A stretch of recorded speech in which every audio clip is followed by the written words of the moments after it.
The first one I want to speak is in Marvel Comics, Mrs. Marvel returns as Muslim teen. Marvel Comics is bringing Mrs. Marvel back as a 20-year-old daughter of Pakistani immigrants live in Jersey City named Kamala Khan, a character among the first to be a series protagonist who is both female and Muslim, is part of Marvel Entertainment's efforts to reflect a growing diversity among its readers while keeping a hold of the contemporary relevance that have underlined its foundation since the creation of Spider-Man and the X-Men in the early 1960s. Writer G. Willow Wilson and artist Andrea Alfona, working with actor Sana Amanat, said the series reflects Kahan's vibrant but kinetic world, learning to deal with superpowers, family expectations, and adolescence. Amanat calls the series a desire to explore the Muslim American diaspora from an authentic perspective, and what it means to be young and lost amid expectations by others, while also telling the story of a teenager coming to grips with having amazing powers. I wanted Miss Marvel to be true to life, something real people could relate to, particularly young women. High school was a very vivid time in my life, so I drew heavily on those experiences.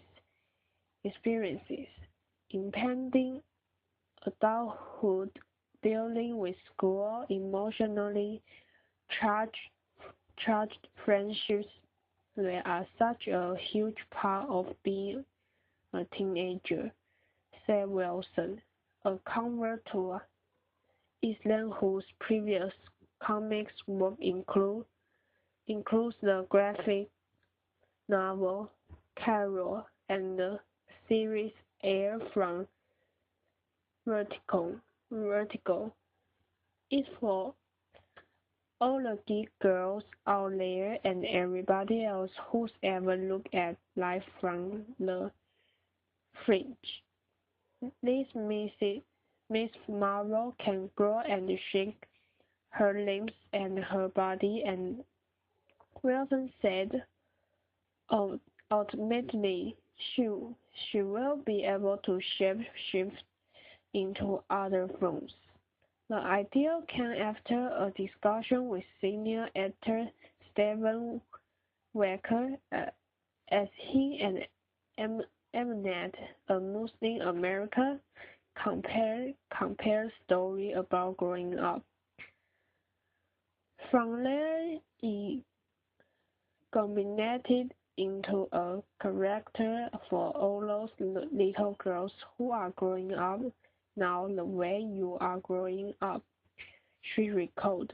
Wilson was brought on board to write the series, and the team quickly got approval from Marvel's creative committee to move forward. DC Comics last fall relaunched its Green Lantern series with Simon Best Arab, American, and Muslim. The character reflects Wright Jones' Lebanese ancestry and his upbringing in the Detroit area. There have been a few others.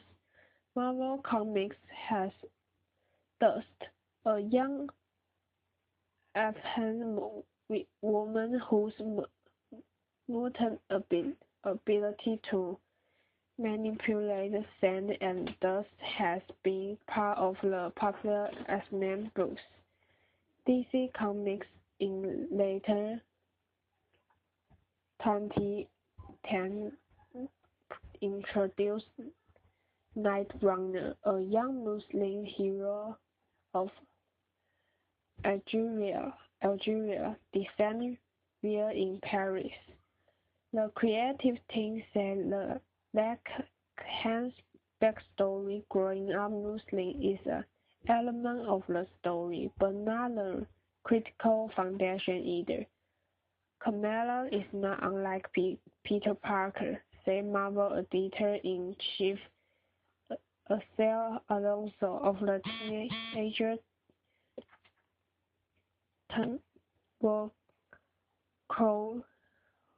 caller. She's a 16-year-old girl from the suburbs who is trying to figure out who she is and trying to forge an identity when she suddenly bestows great power and learns the great responsibility that comes with it. Next one is U.S. man who hijacked plane in 1984 preparing to leave Cuba for home.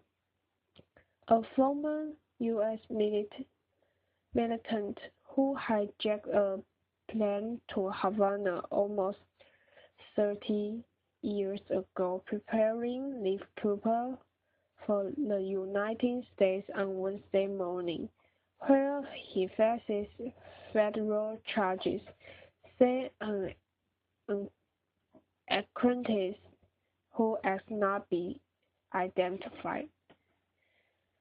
William Pass, 56, was spending his last evening on the communist-run Caribbean island, saying goodbye to friends and neighbors before flying to Miami, the acquaintance said on Wednesday. Paz is thought to be one of the last of more than a dozen members of the Black Panthers, a militant black nationalist group who hijacked planes and are still alive in Cuba. Others have returned home to face long prison terms or died. U.S. diplomats and Cuban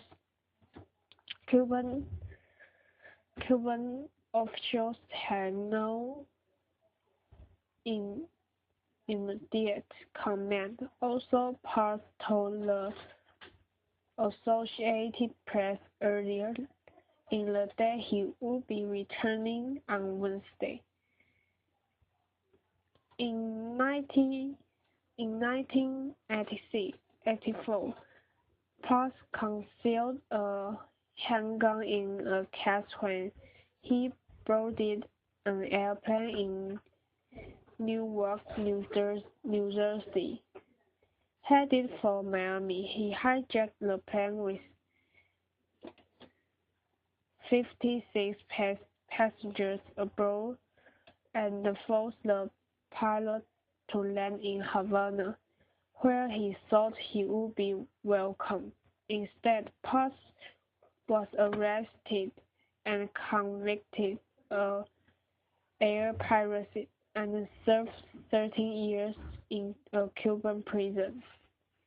After his release, he remained in Cuba, was married, and has two young daughters who have lived in the United States since 2012. Potts had tried to return home for a number of years. In 2009, he asked President Barack Obama for pardon. Potts was expected to be arrested on his arrival in Miami, where he is wanted for air piracy. Cuba has regularly returned U.S. fugitives since 2006, but Washington says thousands remain in the country.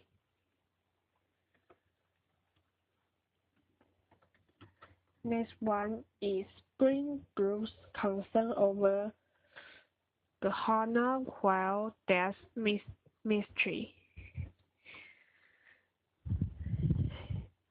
Decomposed whale carcasses have been washing up on beaches in Ghana's oil-producing west, raising the ire of environmental groups worrying the country's growing petroleum industry may be killing marine life.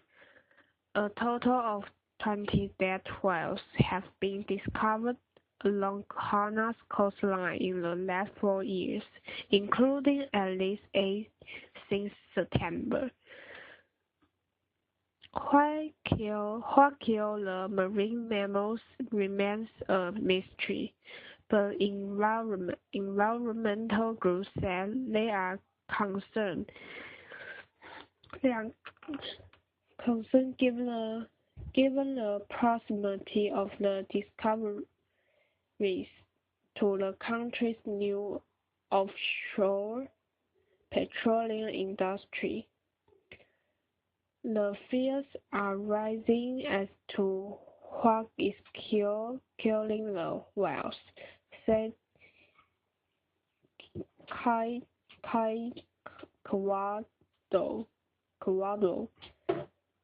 Yamoa Programming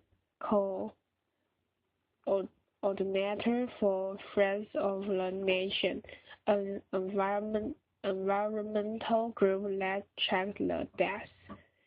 People living along the coast want to know so they can rest assured if it would have impact on land or if it wouldn't, he added. Last week, the 20th whale carcass found since 2009 washed up on a remote beach in western region, where Ghana gets most of its oil, Yemen said. Oil production did not start until 2010, but Yemen said exploration intensified the year before. Friends of the Nation and other environmental groups raised their alarm in September, where 5 decomposed whales were discovered in western region and near the capital Accra in the space of a week. In October, 2 more bodies were found in western region. Ghana produced about 115,000 barrels per day, mostly from the Jollibee field off the coast of western region's Cape. 3 points. where the latest day whale was found. The West African nation has been trying to avoid the mismanagement and pollution that has plagued other regional oil giants like Nigeria. Clear billions of oil dollars have been lost through corruption and spills happen frequently. Ghana's government, which has downplayed the whale deaths, is counting on the riches from oil production to build out the country's infrastructure and improve the economy. It could do without any environmental scandal. The Anglo-Irish company Tullow, the Jollibee Fields main operator, declined to comment on the whale deaths and reversed questions to Ghana's Environmental Protection Agency (EPA). And the EPA spokeswoman Angelina Mensah said an investigation into the death was underway, but did not respond to additional questions sent via email. The EPA said after the discovery of the life of 5 death whales last year, that the situation was of much concern, but it was not unprecedented. The incidence of whales being washed ashore is a global occurrence and not limited to Ghana, the statement said, adding that whales die frequently worldwide. Nevertheless, collisions with ships, water pollution, and seismic activity from oil drilling can kill or disorient whales, said the head of the International Fund for Animal Welfare's whale program, Patrick Ramage. Last September, a scientific review panel determined that a 2008 mass beaching of whales in Madagascar was caused by the use of sonar by vessels exploring for oil. But that was not necessarily occurring off the coast of Ghana. It has to be a more careful analysis than the convergence of industrial activity and carcasses washing up of beaches, Ramage said. That is certainly concerning and for some very compelling, but isn't sufficiently convincing to argue that connection. In the case of Madagascar instance, it took the convening of a panel determining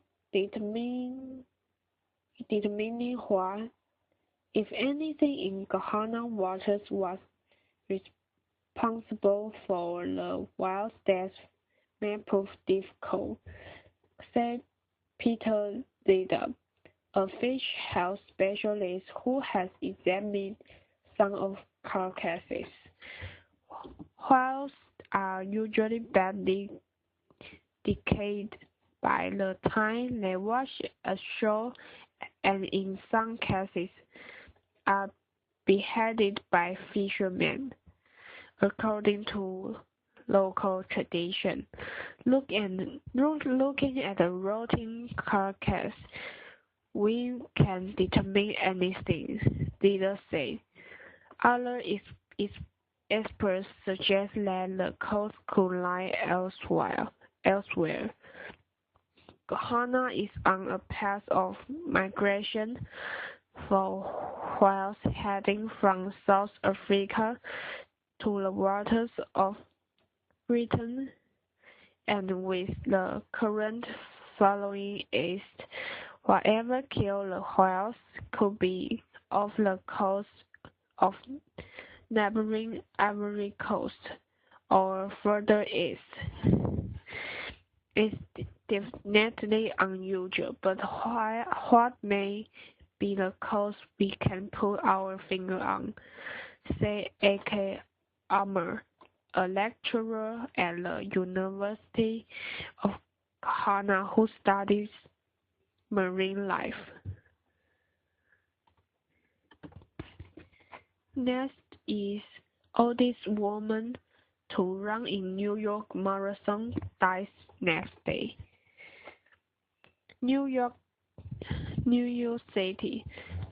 An American grandmother who on Sunday was the oldest woman to compete in the New York Marathon, died a day later.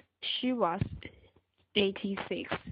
Joy Johnson from San Jose, California took just under 8 hours to complete a 26.2 mile, 42.2 km race through all 5 boroughs of the biggest city in the United States. She stumbled and hit her head at around the 20 miles, but she went to the medical tent only after completing the race and declined their insistence that she go to hospital.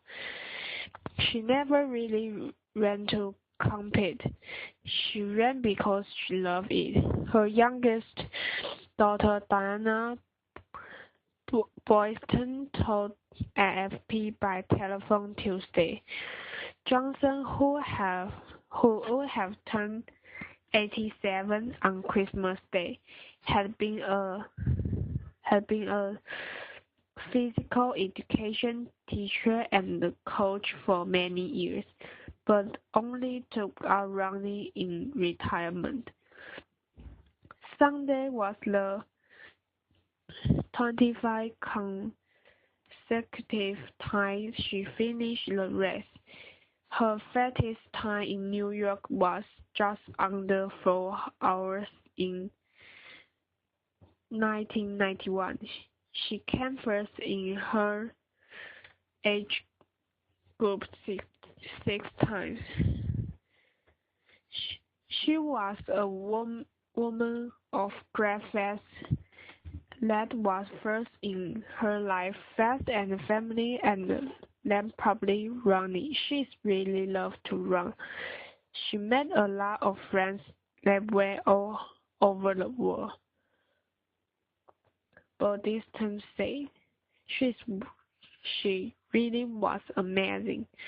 While Johnson's training had relaxed slightly in recent years, it was still rigorous for many people have her age. She would go every morning out to our local track and run with people who were running or talking there. She would run bleachers, obviously doing stretch before you left, said Boyston. She traveled to New York accompanied by her sister Faith. After the race, it was her custom to have a hot bath and go to bed. On the next day, it was her tradition to go to Rockefeller Plaza, where US TV network NBC films the Today Show. When she and her sister returned to their hotel, Johnson lay down to rest and never woke up. Her daughter last spoke to her one day before the race and said she had been very happy. I got to tell her I love her. That's what's been keeping me going, Boyston said. Just 18 of the marathon's more than 50,000 starters this year were over 80, according to race organizers. Johnson came in fourth in her group of runners aged 80 to 89. A man aged 89 was the oldest person to compete Sunday. We are saddened to hear about the passing of Joy. She finished her 25 on Sunday, and she was just such an inspiration to us all. Chris Wheeler, a spokesman of organization New York Road Runners. Johnson was originally from Minnesota and grew up on a dairy farm. Her husband died 15 years ago. She is survived by 3 of her 4 children and 6 grandchildren. The last news is Durant shouldering even more of load for Thunders. Kevin Durant's sturdy shoulders seem to go on forever. 2 of the longest arms you will ever find draped from each end, and those shoulders remain straight. It's gruesome too. The weight of entire franchise rests across his back. At the start of Durant's 7th NBA season, it could be argued the Thunder have never needed him more than they do right now, and Durant has shouldered a heavy burden since he came into the league as an 18-year-old rookie in 2007. Through his franchise move from Seattle to Oklahoma City, a small market made so much bigger by his presence. Russell Westbrook is just getting back after a knee injury. Sergio Ibaka is in a horrible shooting funk to start the season, and James Harden and Kevin Martin have left for bigger roles and bigger paychecks. Now Durant has developed into much more than just a 3-time scoring champion and the most unstoppable offensive force in the NBA. He's capable help defender, sliding over late in the shot clock to foil a drive to the basket.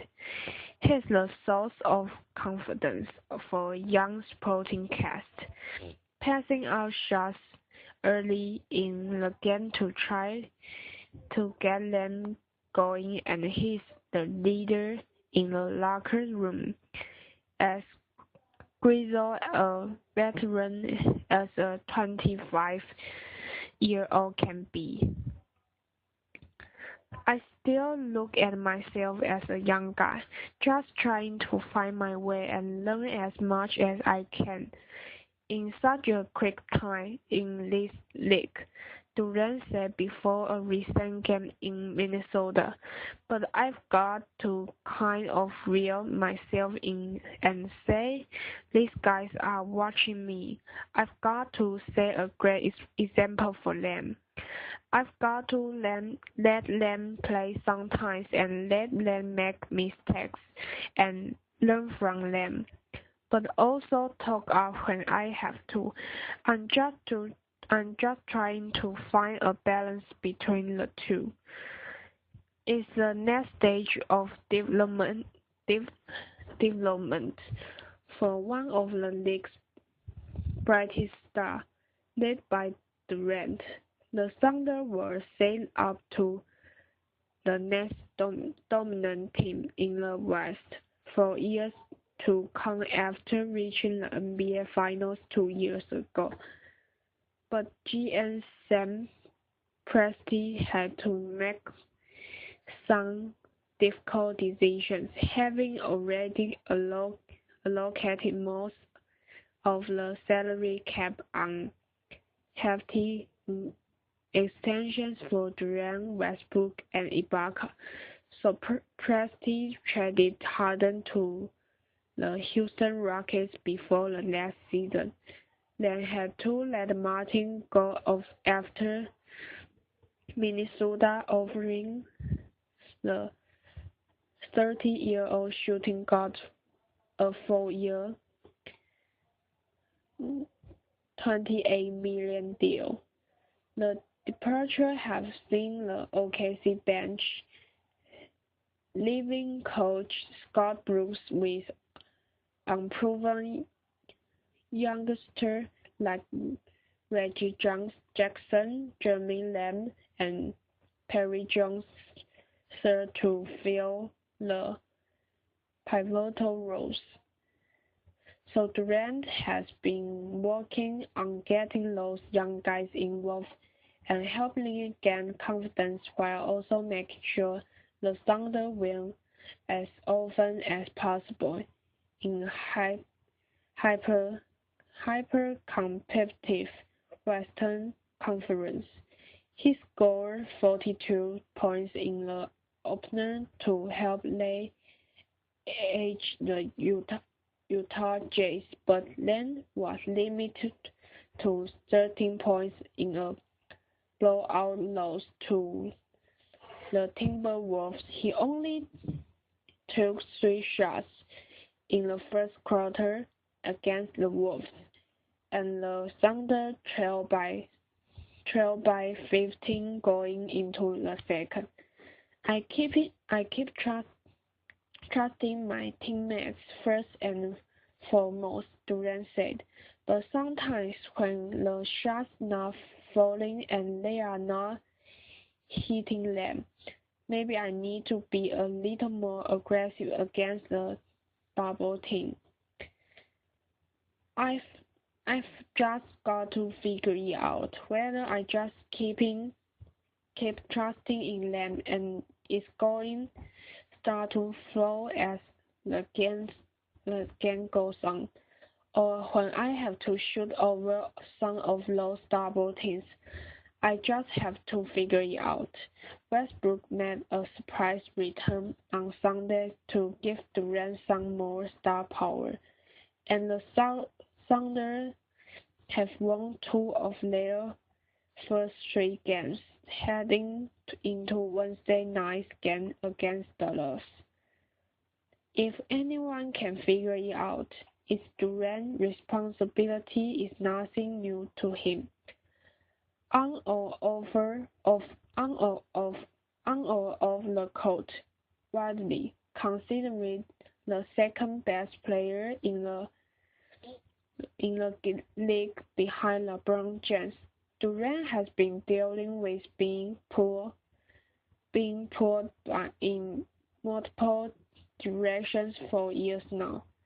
Martin said he's never played with a player who got that much press and had that much popularity.